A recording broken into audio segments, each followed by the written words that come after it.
In a world where millions of resumes vanish into the void every single day, where the algorithm guards the gates of fortune like a silent dragon, one man has hired more people than most cities have citizens. He's scaled Amazon's work machine to 275,000 hires a year. He turned Chewy into a recruiting supernova. And now for Carrier Global, he helps command the future of work itself. But tonight, he steps into the light and answers questions that every designer, every art director, every wide-eyed creative has been screaming into the abyss. How do I get noticed? Ladies and gentlemen, lock your portfolios, silence your notifications, and prepare for a download of a lifetime. I'm your host, Professor Anthony Reale. This is Design Impact, and tonight we have Andrew Celeski, talent acquisition titan, AI trailblazer, and the only recruiter alive that I know who moonlights as a fantasy novel writer. Open the gates, the algorithm is listening, and let's make impact.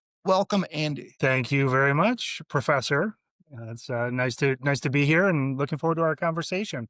The intro was amazing. I couldn't have written it better myself. Andrew, thank you for joining us. Can you give our listeners a quick tour of your career arc from your early operations and account management roles at Kelly Services to scaling massive hiring ops at Amazon and Chewy, and how leading global early careers at Carrier? What sparked your passion for talent acquisition at an enterprise level? Great question. Happy to walk you and the listeners through it. To be honest, there's very few people that grow up saying, I want to be a recruiter. I want to be in talent acquisition. Like most people in this part of the human resource industry, I kind of fell into it accidentally, but certainly had a passion for it. So out of college, literally started as a temp on assignment with Kelly Services.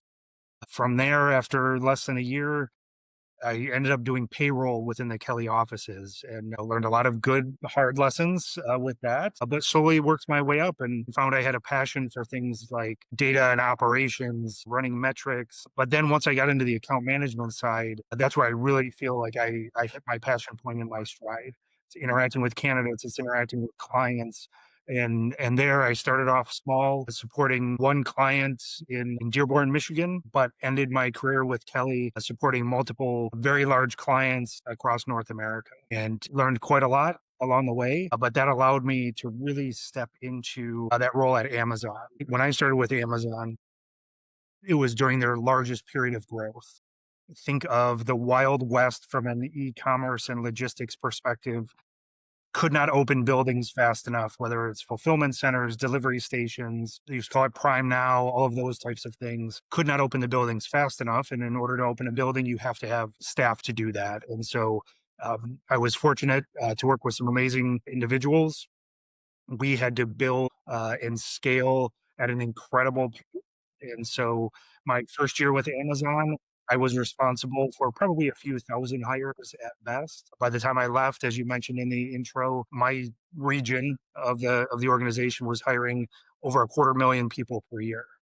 And it's just staggering scale. We can get into the details, I'm sure, in some later questions. From there, I went to Chewy. Again, e-commerce, now focused on pets and pet care, which is also a passion area of mine, as we have 5 fur babies running around our house. But there it was something similar, right? Build, skill, refine, doing it all through metrics and analysis, but not losing that human element, which I think is absolutely critical, especially as we're moving into this sort of new era of AI. The human element and that human contact is still critically important. And now for the last 8 months, I've been working at Carrier, focused on their early career space as well as their hourly talent acquisition. And so a lot to do here. And this is really where the AI portion of my career is really starting to blossom. Amazing to hear. To think that you started off at the base level at Kelly Services. And for those that aren't familiar with Kelly Services, if you need a job temporarily filled, Kelly comes in and kind of fills that job for you. They have someone to fill that. So you're dealing with all different kinds of people that need to get hired in different aspects of the service. Then you went to Amazon at its absolute biggest evolution point, where it was growing at the fastest. And I cannot imagine what it would be like to have to go through so many applicants in so many different directions with so many different skill sets. So later on, as we start diving into these questions, I look forward to kind of picking apart what it means to look at it from this super, because you have like a skyscraper view when it comes to hiring people, because you're hiring people at a strategic level for the company. I want to make sure that our listeners really clue into all the things they can learn. And when I say listeners, particularly my students, clue into all the things that Andy is saying about how large corporation or enterprise level corporations think about these hiring processes. For you, Andrew, you have worn so many hats, for managing P&Ls and ATA launches at Kelly, recruiting teams from like 95 to 300 people, like recruiting teams of people up to 300 people at Amazon. What's one pivotal lesson from the evolution of those skills that still guides how you approach and build high performing talent acquisition teams today? Excellent question.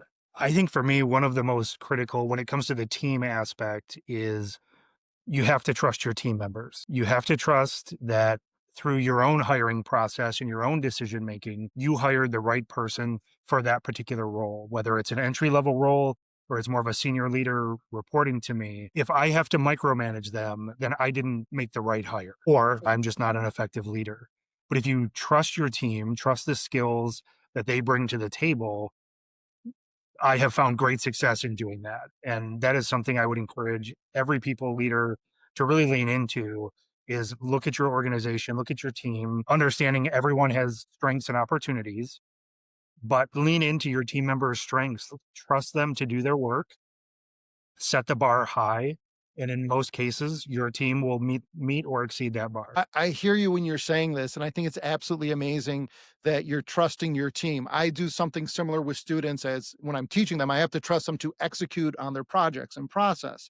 So, my question for you is what little tip can you give us about empowering other people that are part of your team to feel they can take that step forward and do what they've been hired to actually do? How do you get them to be like, I am the guy that does that thing? I will say, you are a big leader. I trust you to make this decision. Or, hey, based on your experience and what I know you've delivered in the past, I've got this project for you and I know you can deliver on it.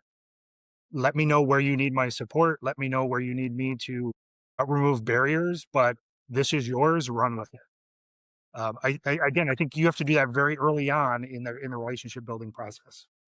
It's about building a relationship. It's about understanding their needs, removing barriers that they might see in their way, how to make them more effective. At Chewy, you led a team of like 90 plus recruiters over like 200 or 20,000 team members across fulfillment services. Let me say About that again. 20,000 hires annually. 20,000 hires annually. Okay, thank you. Um, what is the reality of orchestrating that hiring volume and still providing them your excellent level of leadership and direction so that they continue to win no matter what the chaos of all, because these are new emerging companies that you're building, right? How do you make that happen? You do a few different things. One is you have to set clear expectations. Set the bar, as I said in my previous answer. But what I often have done is built dashboards and metrics that clearly outline this is green, this is amber, this is red. Uh, and using data to drive that portion of the business, I think it makes it easier for team members. They know what they're expected to achieve in order to deliver for our business partners, right? Because that's really the end result is the business has a need. We are a support service and we are here to provide it. So you start with that baseline level setting, hold people accountable to certain metrics and deliverables, which I know is not sexy or flashy, but if you do that, right, you build that foundation, then you have the room for the everything else, for the special projects, for the brainstorming sessions that say, hey, we want to tear this apart and rebuild it. What's it going to take? What are we going to do? And then you start to give folks that room to really grow and expand. It reminds me a lot of when I assign an assignment and I set a due date and I put metrics in like, hey, you have to have this done by this point. and you see Exactly. those that keep up with it, or those that actually they have a better execution of the project because there's somebody removing barriers that they put in front of themselves by making sure they stay on these metrics, so they tend to succeed. I can't imagine the different types of teams you've had to hire. There's got to be hundreds of different types of teams. How do you keep them diverse but working with each other well? You have to have an intentional hiring process so you are not bringing in clones. No organization, at least that I know of, works well when you have a bunch of clones sitting at the desk next to each other, right? So the hiring process itself, at least in my particular orgs, what I have always done is I've sort of widened the scope. You don't write the job description of the job post that says you must be a recruiter or this type of administrator or whatever it might be, and have exactly this many years of experience, et cetera, et cetera. When I look at my times at, like, let's say Amazon or Chewy, where I was really building these large teams, in some cases, I was hiring entry level folks who maybe came from a customer service background. Maybe they had recruiting in their background, maybe they didn't. In some cases, it was sales or analyst roles where they were used to crunching data all day, and that's a skill set I could really use. And then we taught more of the human interaction side of things and that candidate engagement at that local level. You don't restrict yourself to this very narrow window. Now, if I was hiring for brain surgeons, guess what? I'm going to narrow that window down, right? You're going to have to be a brain surgeon to do that. But for most other roles, especially in like a talent acquisition and human resource area, I can draw from a lot of different backgrounds and industries, and that then builds that diverse team and that diverse perspective, so that when we're sitting down and trying to problem solve or build new tools, new processes, people are bringing in things that I never would have thought of because I didn't have exposure to that in whatever industry they're coming from. So from onboarding like 275,000 associates annually at Amazon's Midwest Canada zone and overseeing offshore teams and stakeholders and partnerships across the continent. What is one of the toughest challenges in scaling? Because it's not only that you scaled like locally, like you were working also with like global players when you were doing these types of things. How do you turn those into strengths through metrics, dashboards, or process innovation? How do you make all that work? It's exactly what you said. You have to have it's a data-driven approach. When you are operating at that scale, so to give you an example, 275,000 hires a year, realistically, that's probably about 1.5 to 2 million resumes or applications that you are taking in and have to process. So you truly have to treat it as a numbers game, and you have to know your numbers. And I would expect this of my team members at the local level, as well as my regional leaders, as well as any partners, offshore partners that I was working with, is you have to understand if in this particular market we need 10,000 hires between now and the end of the year. What is it going to take to do that, right? And you start to back your metrics and your data up, but you then have to inspect that data, right? Every day that goes by that you are missing a metric, you are increasing the likelihood that you are not going to deliver for your business partner. The red flags that raise up to say, we are not going to meet that demand unless we change course. You have to build this machine to still interact in a positive way with a human being who's walking in the door. Might be the first time they're trying to get a job. It might be that they are just trying to make ends meet, put food on the table, or any number of reasons. You have to treat them positively. You have to treat them as the human being they are. So the numbers is good for call it the skyscraper view, but at the ground level, it is a human process. In my mind, as you're describing this, I'm like, they probably can't even afford to print out the resume, like to look and print and read a resume, like a million sheets of paper if everyone had a one page. Like it's like the logistics of it in my head. I'm just like, oh my gosh, processing that amount of data, like no one has time on planet Earth to read all of that all at No, once. definitely not. No, and I don't know how you guys did this before this, but I'm gonna ask the question. AI and tech innovation are the forefront and center of your current role at Carrier. where you're championing it to boost recruiting and candidate experience because you're very much into that human experience. Absolutely. So, how has AI already reshaped the hiring process in your world from screening to sourcing diverse talent? Absolutely. It is a great question. It is, I would say the AI space as it relates to recruiting is going at about 1,000 miles an hour right now. Every time you turn around, there is a new tool, there is a new platform that is AI based that is going to do something in the recruiting space. My particular approach is, to be honest, one of caution.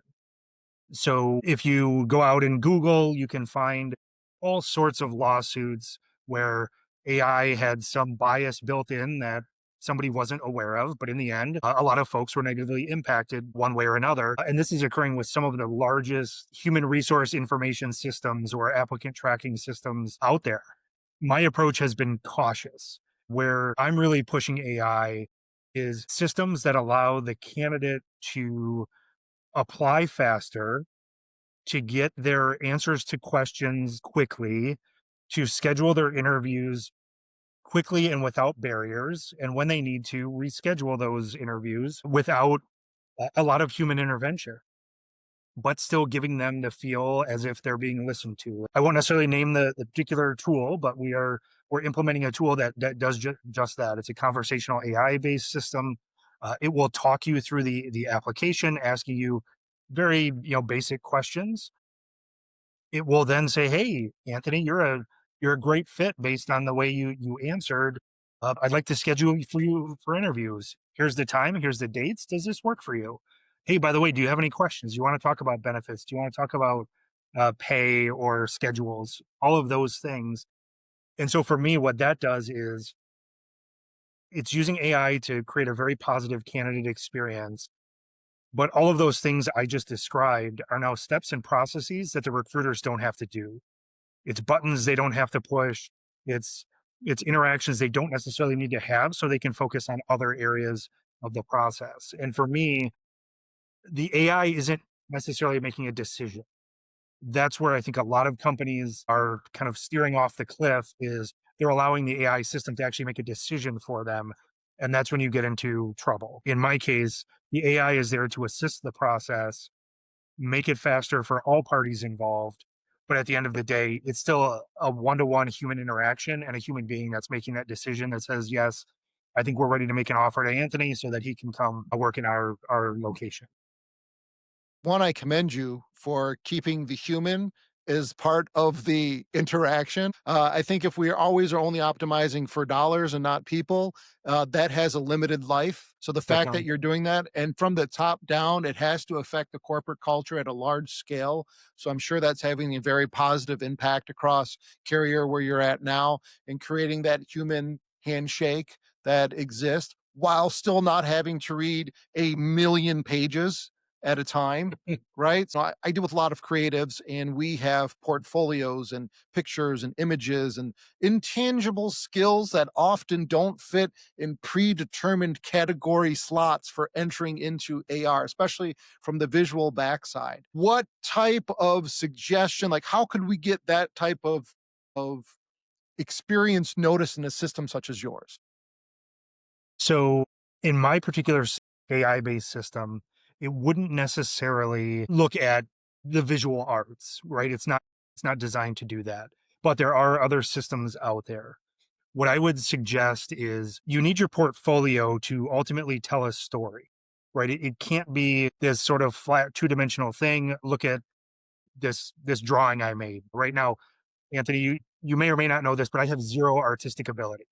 So if you asked me to draw a picture, it's going to be awful. But I'm willing to bet anything your students produced, I would be wowed by because of they have a skill that I don't possess.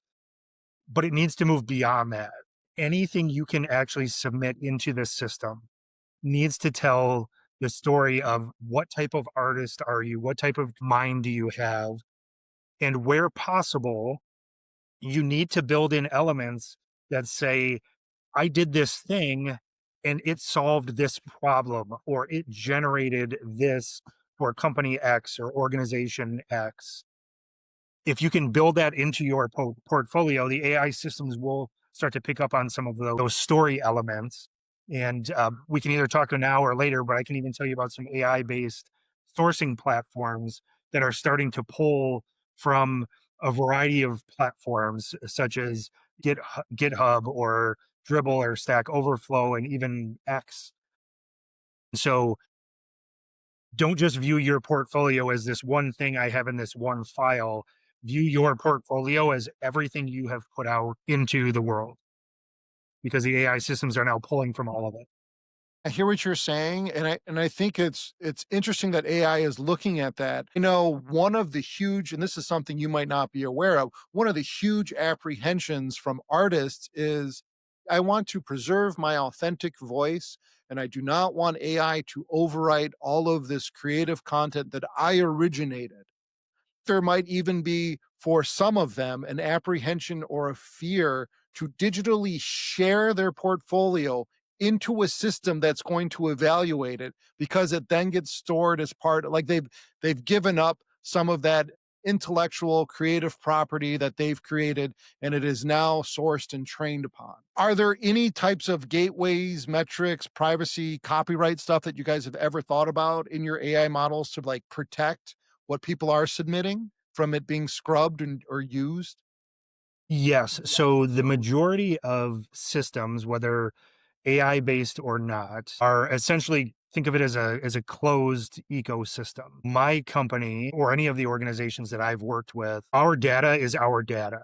So even though we might be using a third party software platform to run whatever the function is, whether it's a sourcing platform or an application system, we own the data, and we would not sell that externally or use that externally.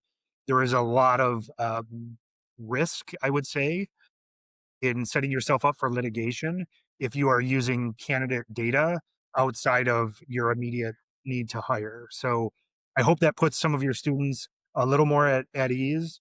Now, I love hearing that from like the person who is setting that up, because I think there's a lot of like no one's talking about this at a level that they're getting that information. So thank you for sharing that. No, that's it's going to go a long way. yeah, happy to share it. That is, to me, that is kind of table stakes in at least the world that I operate in the recruiting and onboarding space. You will find that most reputable organizations should have those data privacy policies in place. From your screening experience across massive applicant pools, what's your top advice for emerging designers to stand out in interviews? Maybe leveraging employer branding, strategic partnerships, or framing their unique visual narrative in ways that cuts through the noise. What would you suggest is the most effective, at least getting past the first step, which is like the AI scrubbing hurdle? I think an important thing is the story. In many cases, the person sitting on the other side of the table or the other side of the laptop, whatever it might be, they may not be a creative person, right? They may be a recruiter who has just been asked to go out and find someone with a creative skill set or talents. And that's where it's important to tell this story, not just in this is my piece of design work, my piece of art. It's what did that do? What problem did it solve? What did it generate for someone? And so I would really encourage your students, it's never too early to start. Go out, find that local company, find that local nonprofit, walk in the door and say, I have this skill set. I'm willing to do this for you. Would you take my help? Look at the flyers posted around your neighborhood. I guarantee you there is some organization out there that's trying to attract attention. And my guess is your students could do it in a much more effective way than what those individuals have probably cobbled together with some copy and paste, or maybe they're using some basic AI generation at this point. But if your students can go out and get that real world experience, that is absolutely something then that you bring to the table, and that's part of your story and your showcase is I created X and it generated Y, right? It brought this many more people in, or this nonprofit took in 20% more donations after I did this for them. How important is it for candidates' ability to weave a compelling design journey through their portfolio or interview answer? Can you share an example of someone's storytelling that actually made them truly unforgettable? Absolutely. We can, well, let me start at the higher level. I do think it's critical to have that story and the narrative through your entire portfolio. If you're bringing sort of a hodgepodge of things to the table, it doesn't tell that coherent story. I think you will find you'll get less second and third interviews. So being able to do that, and that takes intention, it takes thought.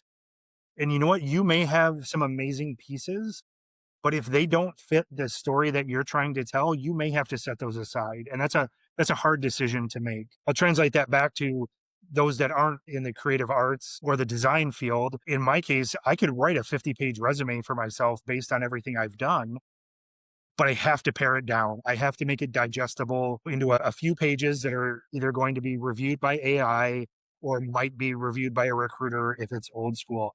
You have to do the same with your portfolio, right? You can't put everything out there. Figure out what is your story, what is that narrative, curate your portfolio so that it tells that. It's okay to have multiple portfolios. I actually, when I was doing my most recent job search, I had multiple resumes. I had some that focused on talent acquisition. Some were focused more on high volume hiring. Others focused on more of the human resource aspects of my background. Your portfolios should be the same, right? If you're walking into a tech startup, that's going to be a different portfolio than if you're walking into a 100-year-old manufacturing corporation, right? And so Absolutely. have those different portfolios at hand and make sure that what you're presenting is applicable to what that person sitting across the table is looking for. That is really good advice. I follow some of the same advice that you're giving right now. The designer who's designed over 600 plus products that have made it into actual production, and all the different types of companies that I've worked for across all the different industries. If I do compose a portfolio of everything, it looks like nonsense, right? Absolutely. So it's like I share a fraction of what I've done to the public so that they can see there's some kind of cohesive narrative as to what I'm doing and contributing. But if you even look at just the list of patents that I'm listed on, you're like, how is all of this information even related? So so I have to curate that for myself, even as a professional, even as a professor. I have to curate those types of experiences. So I hear you in that, and I echo what you are saying. If I give one more piece of advice, as I know at times those that are a little more creative focused may not be comfortable with, let's say, this type of interaction, right? Where we're going to spend an hour plus doing the back and forth. Self editing of your verbal answers as well goes a long way. One of the biggest sort of turnoffs, if you will, for any interviewer, whether it's somebody coming from the talent acquisition space or it's a hiring manager, is a candidate who's given one question and then they talk for the next hour, right? So practice in the mirror how you're going to answer a question. Understand how long are your answers taking. This is a great space for AI. AI can help you get rid of the ums and the ahs and all of those things and get down to a coherent answer that lasts 3 or 4 minutes, answers the question.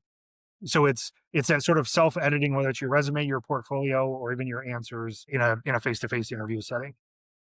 That is a great piece of advice. As a professor prepping the next wave of designers for workforce buzzing with AI and uncertainty, what's the single biggest priority they should focus on right now to build strong entry points into agencies or tech design teams? Start to build the network, start to make those human connections, because while AI is coming like a freight train, at the end of the day, there's always still going to be that hiring manager or someone at the backside of the process who says, "Can I work with this individual?" And so start building those networks now. And I know LinkedIn is probably the biggest platform. It's a little more old school, I'm sure, at least in the view of your students. But what I would say is when it comes to the recruiting and sourcing side of the house, LinkedIn is that's your table stakes. Have a LinkedIn profile, even if it's not the cool kind of hip place to be at the moment. then build your profile on all of the other platforms, be present, make connections, and maintain those connections.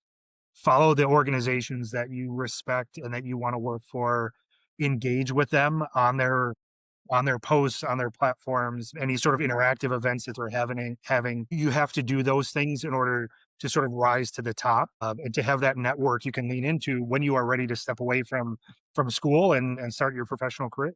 That is some great advice, building that network. So, Andrew, one of the things that we do is we have our students put their approved portfolio. So, us professors look at it and say, yes, this is of the standard of our school. And they get to go onto the school's website. They also get to go onto the department's website. We also encourage them to go onto Behance, which is like the designer's version of LinkedIn, where they can post portfolios and images and get feedback from that community as well, along with Make Your LinkedIn. And we've got in our department, I say it ebbs and flows between a 92 to a 98% placement rate into the field of design. Wow, So that's amazing. yeah, it's a really high placement rate, and we're very, very proud of that, but we work hand in hand with a lot of industries, and we have a lot of Fortune 500 companies come to the school to recruit, top level candidates. But even then, right, they all want top level jobs, and they are hyper competitive. So every Absolutely. advantage that they can glean from this conversation, I want them to be able to glean.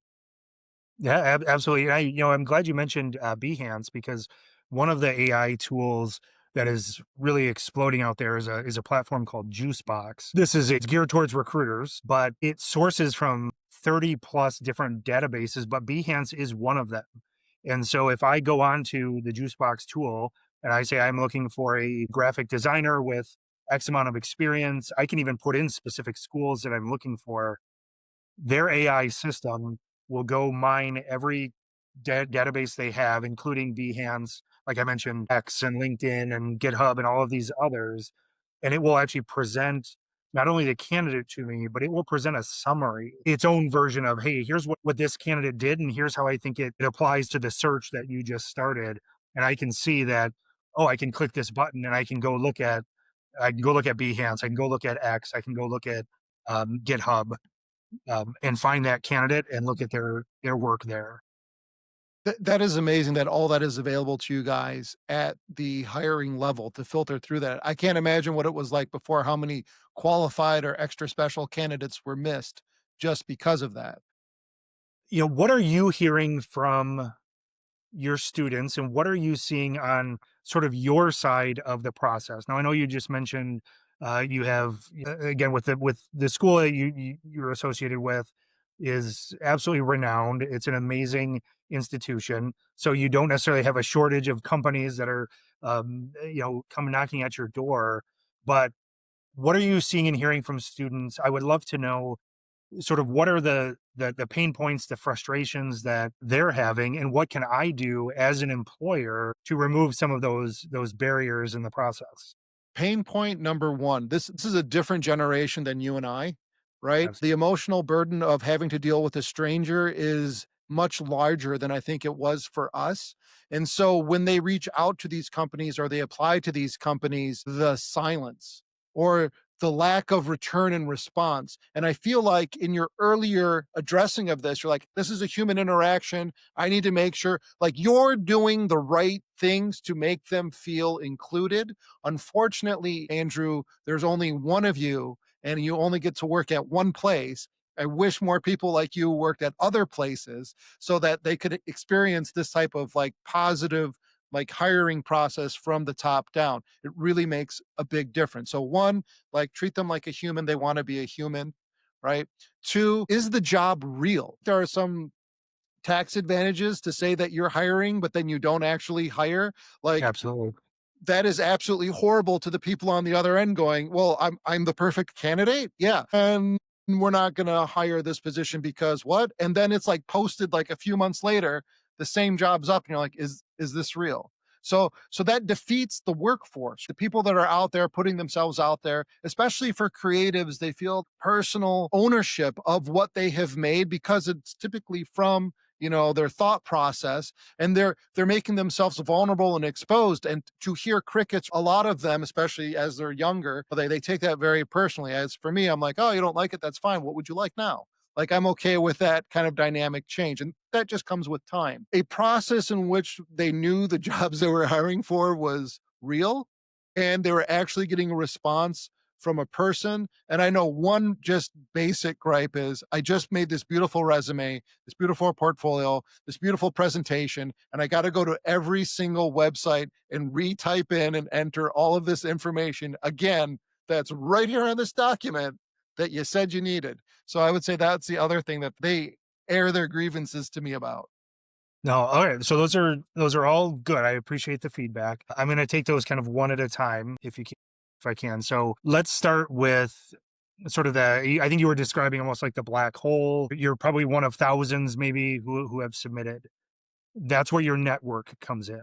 Having those connections, having gone through a job search not that long ago myself, one of the things that I would do is I would not only apply to the job post, but then I would find every single person I could that worked at a particular organization. Now, in my case, I'm in talent acquisition and I'm looking for talent acquisition roles. So it's a little bit easier, right? I could find the director or VP of TA and I would message them on a platform like LinkedIn, let them know I just applied, give a quick snippet of why I think they should be looking at me. And I had to do that many, many times, but I will be honest, it paid off. That's why I'm sitting in the job I have today, is because of that exact process. It's not going to work 100% of the time. You're going to have to do a lot of reach outs, but it is one way to solve that particular issue. The other issue you mentioned of the magical fake jobs, right? The ghost jobs. That is absolutely a real thing. What I would suggest is a couple of things. One, stick to the larger job boards. Those are more likely to be real jobs. So an Indeed, a Career Builder, going a little old school like a Monster, Glassdoor, LinkedIn, those will all, for the most part, have real jobs that are actually posted. If you are using AI to do a search, you will get a lot of dead links, or you will get jobs that were posted a year ago that are no longer valid, but everything's on the internet forever, right? So the system scrubs it. But I fully sympathize. The ghost jobs are real. But if you're on Phil's job board or, mom and pop job board, odds are it's some sort of aggregator. It's more clickbait. They are just there to get clicks and advertising. Steer clear of those. And then the resume parsing, that's what you're describing when you have this wonderful resume, but now you have to manually type out all of this other stuff. Here's my 2 cents for what it's worth. Any company worth its salt has a halfway decent resume parser that will take 95% of what you put in and get it into the fields, and then you're just doing some cleanup. If you're applying at organizations that don't have that are requiring you to manually type in everything, you are probably going to find that once you're on the other side and you are in that organization, they are so far behind the times that you are going to be frustrated. The tools you're going to have access to, the systems, all of those things are probably going to be a generation behind. You can't. Your students need to ask themselves, is that somewhere I really want to work? So the interview process is also a reverse interview process of the company that you could be joining. Absolutely, absolutely. It totally is. Do your research on organizations. That's what places like Glassdoor are for. Now, you always have to take some of that with a grain of salt. There's always somebody who really messed up, but they've got a chip on their shoulder and they post things. But you can look at that. You can set up time with individuals. Don't be afraid to reach out to somebody, even if that company's not hiring. Reach out and say, "I really admire your company. It's the type of organization I want to work for. Do you mind? Could we do a 15 or 30-minute virtual coffee chat where I just learn more about the organization and what makes it tick?" Those types of interactions will go a long way. And I know they're not always most comfortable. Cold calling, if you will, is a really hard thing to do. But I just went through it myself more times than I even care to share on this podcast. But those interactions are necessary. Have those reach outs. And then it's a simple sort of trick, if you will. Do not go into an interview if you haven't clicked on that interviewer's LinkedIn profile and read about them and their background. Because at this point, many interviewers, and I just had this happen the other day. I don't want to share anything confidential, but an interviewer, a hiring manager said, I really like the candidate, but she didn't even bother looking at my LinkedIn profile. And like that's a flag. Like, okay, is this somebody who's gonna do their research, do their due diligence, and understand the organization and the individual that they're sitting across from doing an interview? So it's definitely different than it was when you and I were fresh out of school. But if you take some of these steps, sort of put in the work on the front end, it will make the process easier on the back end and it will open more doors. That is some excellent advice. One of the things I do when people are trying to get to know me professionally, I always direct them to anthonyreale.com. I'm like, go check out my website. And it has all kinds of metrics. I'm like, if you want to see anything that I've done that's fun, it's on there. And you can look at it. But like, it's still not a portfolio. It's just it's just a snapshot into what creative things have I been up to. And it's kind of like a little bit of, and you link it back to your LinkedIn and that kind of stuff. Yeah, So it helps absolutely. build that web presence so people can feel confident that when they talk to you, they have something to talk about. Andrew, thank you so much for today. I have one more question for you, and it's a fun question. So you're not only a titan of talent acquisition, but you are a published fantasy author. So why is it important for high octane professionals such as yourself to keep creative hobbies? And what's one thing you hope your readers take away from your book? Let me grab it. I actually have a hard copy of it here. Got it on Amazon myself. And for those of you that Thank don't you. know, The Last Storyteller is a sweeping tale of myth and memory where the vast landscapes of haunting relics and forgettable characters collide in a fight over the oldest question of all: what is worth remembering and what must be left to the dark? Andy, tell us why being creative is so important when you're a high performer. Well, and thank you for that book and your purchase of the book. It is greatly appreciated. The Last Storyteller, get it on Amazon today. But I think for me, because let's say I'm not a numbers guy, right? I'm not an accountant, right? Accountants have very strict rules and boundaries and barriers. For me, even though I'm in talent acquisition and at the high level, it is a bit of a numbers game. For me, having that creative outlet, in my case, it's writing, but allowing myself to sort of think outside the box and outside my confines, that's all things I can then bring back into my professional space. And I can start to look at problems without my talent acquisition lens, but just from a completely different perspective. And it allows me to say, you know what? I think the candidates would benefit from this thing here. And to be honest, I actually had that happen at my last employer, Chewy. I was actually walking around Disney one day with my family and I was amazed and everything sparkles, right, at Disney. And so I took that back to my team and I said, you know what? What's it going to take to make our hiring process sparkle? I want it to be the Disney experience. I want it to sparkle. But for me, I needed to be in that creative environment. Now, I didn't create anything at Disney, but being in that type of environment just had that light bulb go off. Like, you know what? Why can't we do this in talent acquisition and hiring? And so for me, the writing and all of that is that creative outlet. And it allows me to kind of get outside the guardrails of my traditional TA role and bring some new perspective. You have realized that your job isn't just you, and that that creative outlet makes you better at what you do. And Absolutely. you have not only made something for yourself, you've made something for all of us to experience, which is fantastic. Full disclosure, I have not started reading it yet. It is next on my list of books to be reading. Uh, Thank you.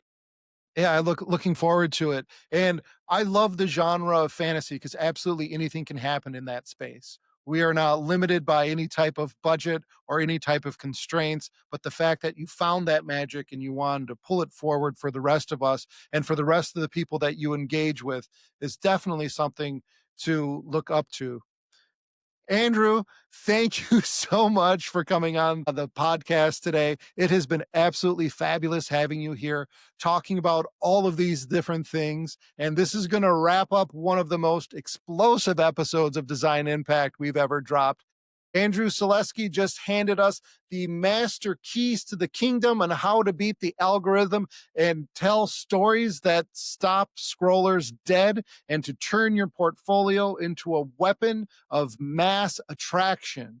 If you're a designer, an art director, and any creative staring into the abyss right now, hit that like button like it owes you money. Subscribe, smash that bell so you never miss another gate crashing episode. Drop a comment below on what's your biggest takeaway from Andrew tonight. Links to Andrew's fantasy novel and his LinkedIn and every resource we mentioned are going to be in the description. So go grab them before the algorithm changes its mind. Thank you, Andrew, for stepping into the arena, arming the next generation. Thank you to the Rebels for riding with us. This is Design Impact. Keep creating, keep fighting, and keep making impact. We will see you next time. Thank you, Anthony. You're welcome.